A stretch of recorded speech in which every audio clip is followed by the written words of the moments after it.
Assalamualaikum warahmatullahi wabarakatuh. Hamdan wa syukran lillah, sholatan wa salaman ala rasulillah Sayyidina Muhammad ibn Abdillah.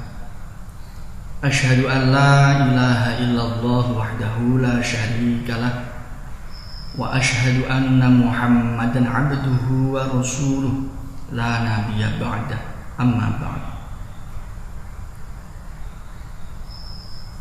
Para pemirsa yang dirahmati Allah, alhamdulillah kita dapat bertemu lagi dengan bulan Ramadan yang penuh barokah ini. Kita panjatkan doa,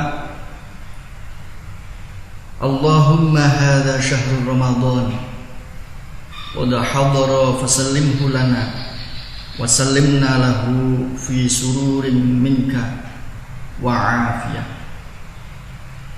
Semoga di bulan Ramadan kali ini kita diberikan kesehatan, kita diberikan kemudahan untuk beribadah, karena dalam bulan Ramadan ini ibadah kita dilipat gandakan oleh Allah Subhanahu wa taala. Para pemirsa yang dirahmati Allah, di bulan Ramadan ini kita diperintah oleh baginda Rasulullah sallallahu alaihi wasallam,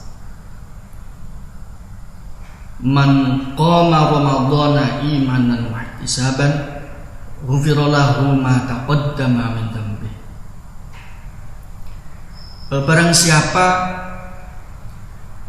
yang menegakkan malam-malam di bulan Ramadan, maka akan diampuni dosa-dosanya yang telah lalu. Perintah dari Rasulullah SAW itu adalah perintah untuk kita melaksanakan ibadah sholat tarawih. Jadi di hadis tersebut, qoma Ramadan itu dimaksudkan kita untuk melaksanakan sholat tarawih. Sholat tarawih sendiri ketika zaman Rasulullah SAW tidak seperti saat ini yang sering kita laksanakan. Dulu Rasulullah SAW melaksanakan sholat tarawih itu hanya beberapa malam saja di bulan Ramadan, karena Rasulullah khawatir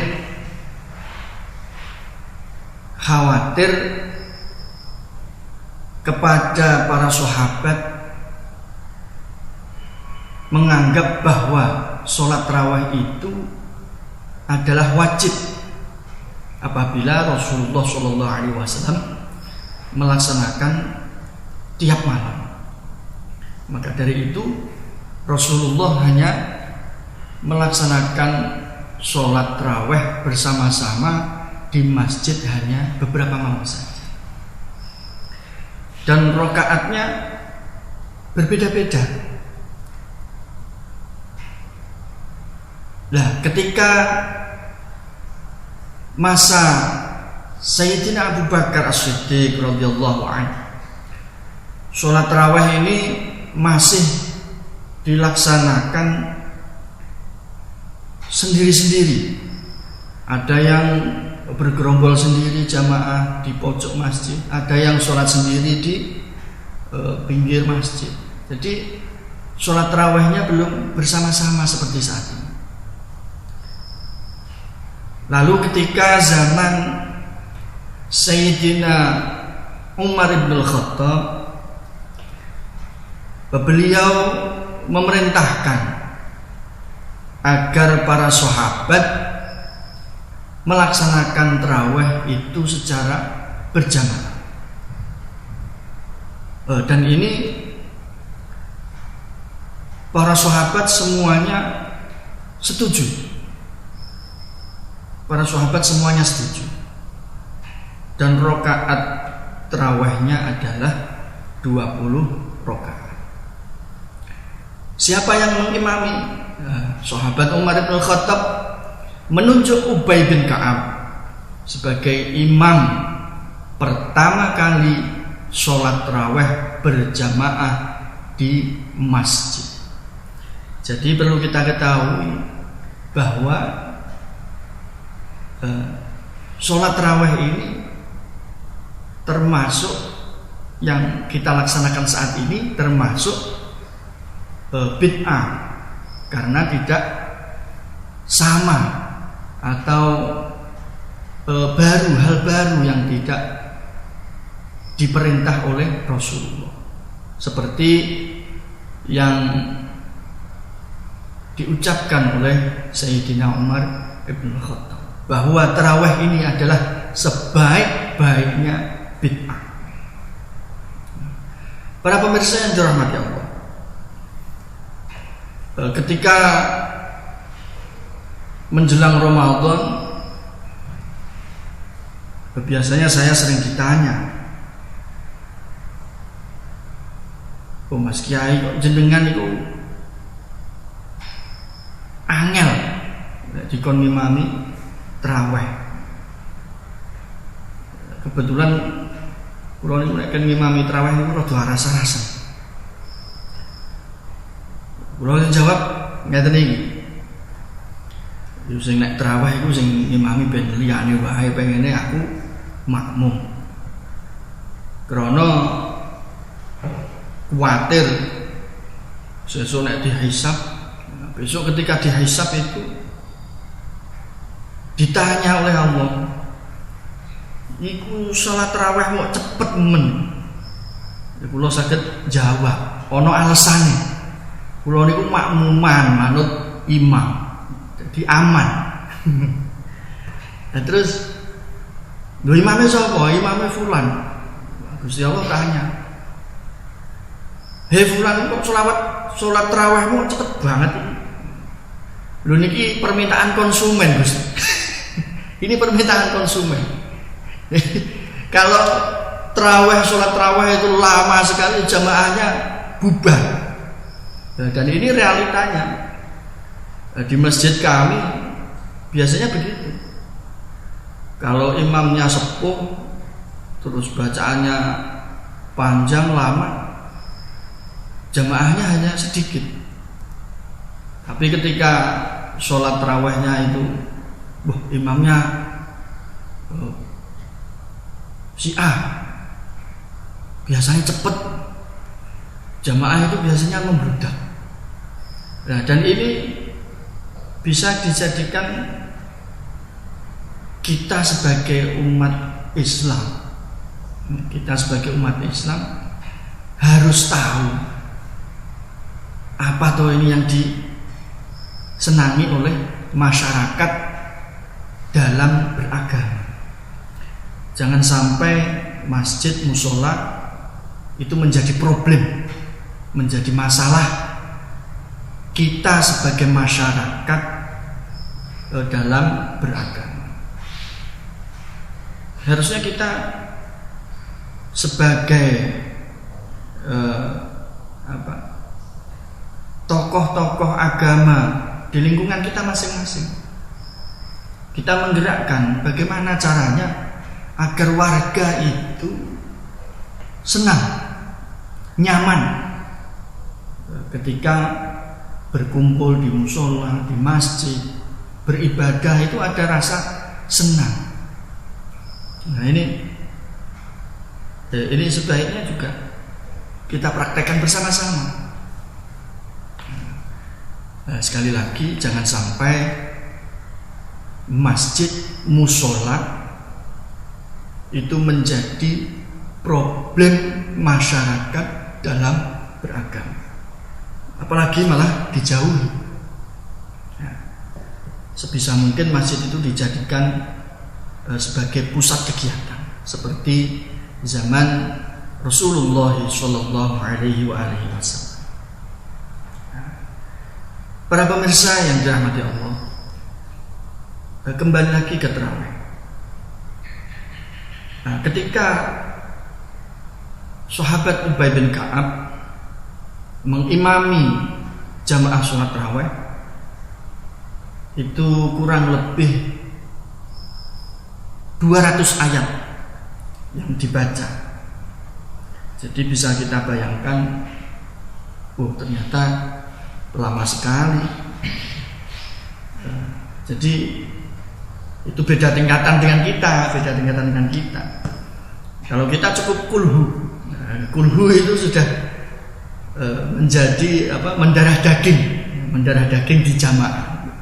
Jadi imam kulhu itu jamaah bahagia. Nah, sholat tarawih ini bermakna tarwihah, istirahat sebentar. Makanya dalam sholat tarawih ketika setelah 4 rakaat kita berhenti sebentar, istirahat sebentar. Karena tarwihah, istirahat sejenak. Nah, ini ibadah tarawih atau ibadah yang dilaksanakan pada malam bulan Ramadan seperti yang dimaksud dalam hadis qoma Ramadan.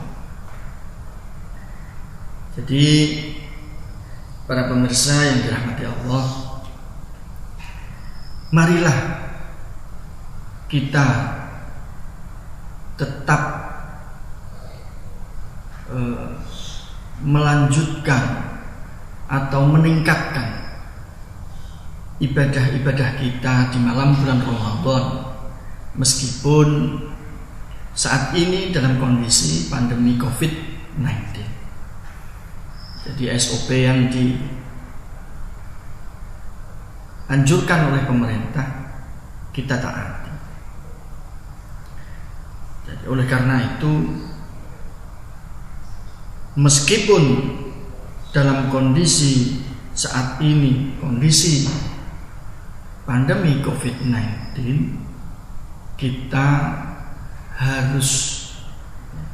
kita sebaiknya mengagungkan, menggalakkan, menghidupkan malam-malam bulan Ramadan. Para pemirsa yang dirahmati Allah, kita juga tidak boleh dalam beragama lantas menghakimi.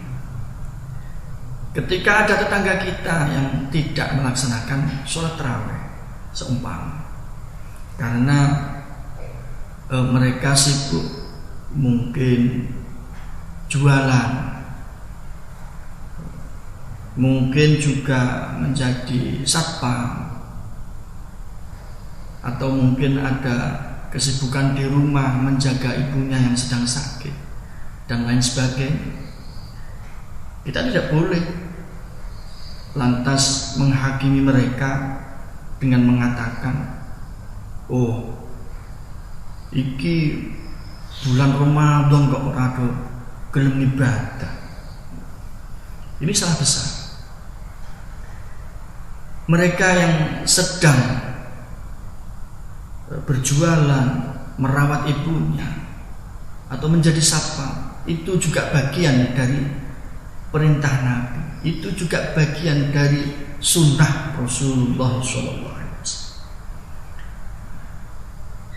Jangan sampai kita merasa sombong lantas menganggap orang yang tidak melaksanakan tarawih di bulan Ramadan ini sebagai orang yang tidak ahli ibadah.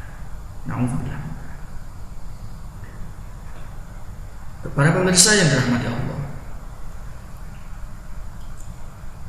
mungkin